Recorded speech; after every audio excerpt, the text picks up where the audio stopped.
Hello. Now, as you've probably already guessed, I'm not at work. I like to take things fairly casually, but it's not often I turn up in gym kit. So, if I'm not at work, where am I? Well, it's a lovely sunny July evening here in Northumberland. It's been very warm over the weekend and it's cooled off a bit now, so it's a bit more pleasant. I'm just out with Penny the Labrador. And the astute amongst you will have said, hang on, he's walking that dog off a lead in a farmer's field. And you'd be absolutely right. Yes, I am. Yes, you're right to question that for sure. This is actually the Scots, so I've checked and double checked that there are no sheep in this field. But you're absolutely right. If there were sheep here, or any remote possibility of sheep being here, Penny would be on the lead. As it is, she's needed the exercise for a reason that will become clear probably in a few weeks' time. But let's just say there's a vlog coming out about it in due course. Anyway,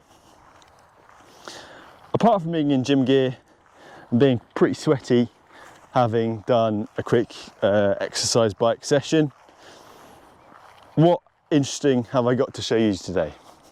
And really, it's nothing too interesting. It's a quiet time of year for us, which is quite nice, really. I'm not, I wouldn't class myself as a workaholic. I do like to work hard, but I don't think it's sustainable to try and go flat out 100% capacity 100% of the time. So that's one of the things I love about this job.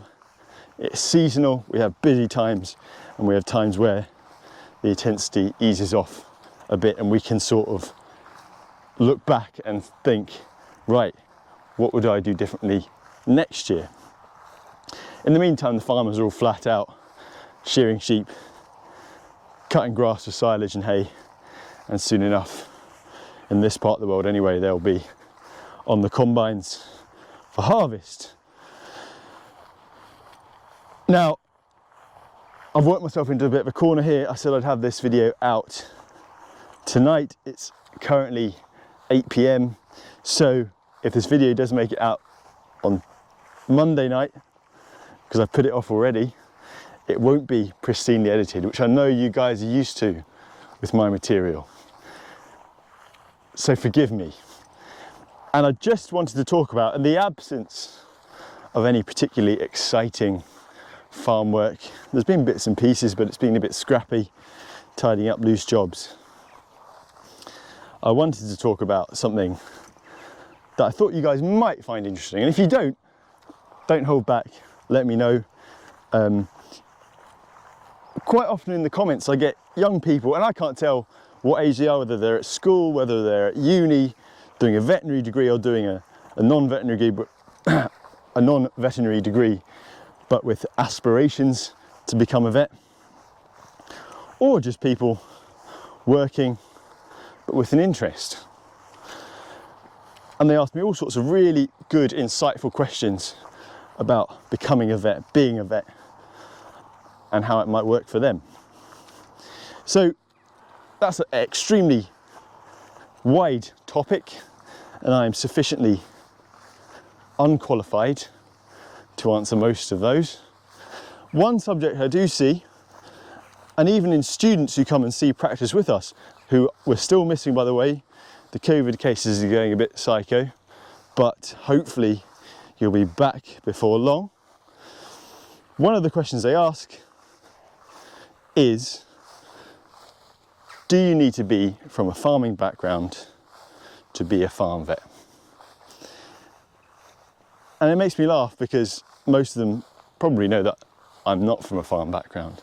So the obvious answer is no. There's no absolute requirement for that. Perhaps what they're trying to get at more commonly is, do you need to be from a farming background to be a good farm vet? Now, what exactly a good farm vet means is up for debate. I would argue most vets can do good and bad work depending on their attitude, their experiences, whether they've had breakfast that morning. But let's go a bit back. Do you need to be from a farming background to be a farm vet? No. Does it help? It will help in some ways, for sure. If you come ready, equipped with some farming knowledge, you'll be familiar with farming shorthand, you'll be a bit more au fait with farming practices, some of the language, and perhaps there'll be some practical techniques that you will have a leg up on. Those are all good things, those are all real, I'm not disputing that. But the nice thing about being human, that our species, is that we are really good at learning things, okay? Guess what?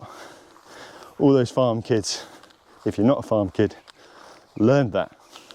They weren't expelled from the womb knowing how to cast a cow or to tip a sheep. So, there's a potential disadvantage, for sure, again. But it's easily surmountable. How do we overcome it? Just go get experience. I know it's easy for me to say, someone who's been there, done it. Equally, someone who's from a middle-class family, whose parents went out of their way to support him, take him places, ferry him to and fro, humour his odd hobbies and interests. But let's start at school. And you don't have to have any more or any earlier experiences than that. From really, I would say, your later teens. Remember, it can all be learned. Whatever anyone says, it can all be learned. Some people, like with any skill, might have a knack, but practice makes perfect. So, you're in school. What can you do? Well, if you're in a rural environment, and remember, farmers only make up a small percentage of even the rural population. So there'll be a lot of you out there possibly who are sort of tantalisingly close to farms, but not really integrated into that world. And so it can seem like a closed shop. How on earth do I get in? How do I make friends and acquaintances who will teach me these things I've decided might be useful to learn? And that goes even more so if you're from an urban background, because you're even less likely then to have, say, relatives and friends in farming. You haven't even got the proximity to farms necessarily, unless you're right on the sort of suburban edge. Now the good news is that doesn't matter. I'm from North London, or North East London, dangerously close to Essex, the land of the free and the home of the brave.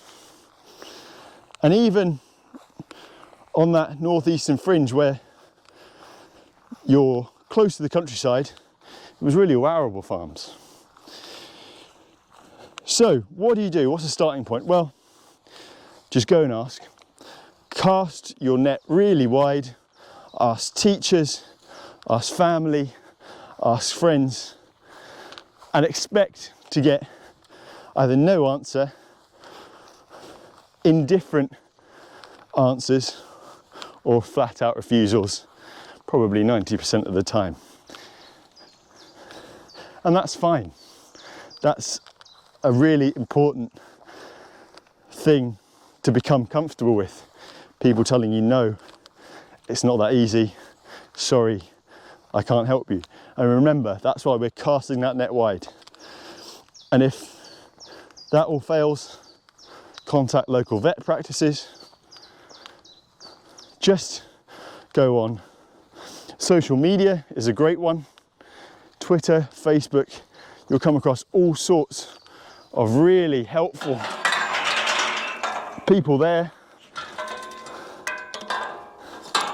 Sorry while I close this gate.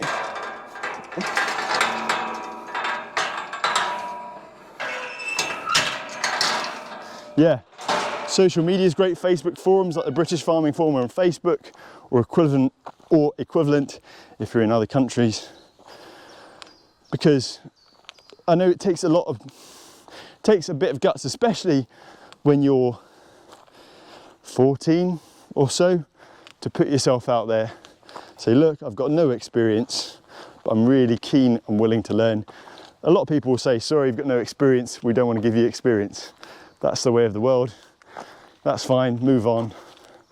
And you will eventually come across a person or some people who will take you on. And I wouldn't necessarily focus too much on what that is, as long as it's loosely associated with agriculture, hopefully some sort of animal agriculture.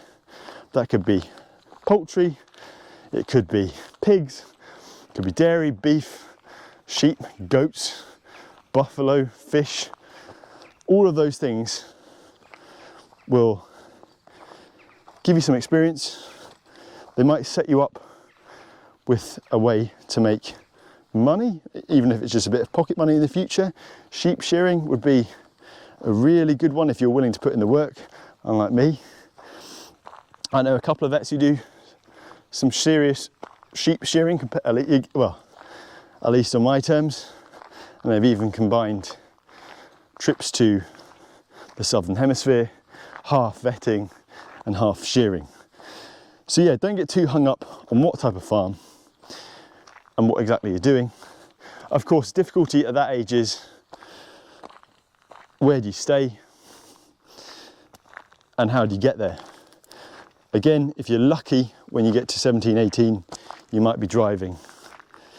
But assuming you're not, because that is an assumption we can't make for everyone, then just seek out whatever means you have of getting there. And don't be afraid to ask. Look, say to them, look, I haven't got a car. I'm really keen to learn. Is there any way you could put me up? And that is something that COVID has made really difficult, because farmers and farmers' families are understandably a bit more hesitant to let anyone in. But fingers crossed, in the years to come, that will start to ease off. Yeah, ideally, especially for big jobs like lambing, where you're expected to work a reasonable number of hours through the day, the last thing you want to do is do a lambing shift and then drive home, or even worse, get the bus home. Failing that, see how you can get there. Do you have family or friends again who live nearby? Could you sleep on a sofa? Could you pitch a tent, which is what I did for one of my EMS, so my vet school placements.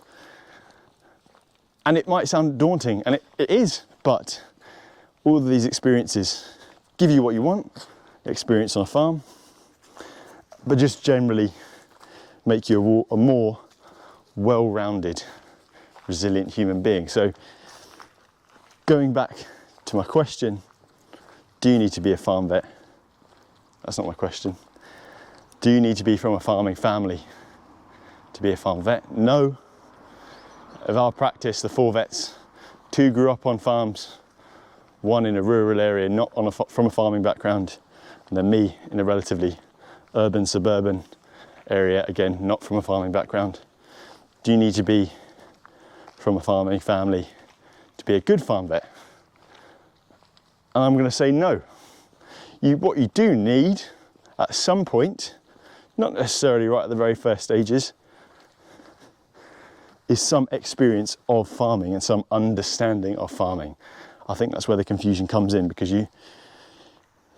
I would struggle to be a good farm vet, if I am a good farm vet, if I didn't have some understanding of the people I'm working with, the environment in which they're working, and the livestock I'm working with.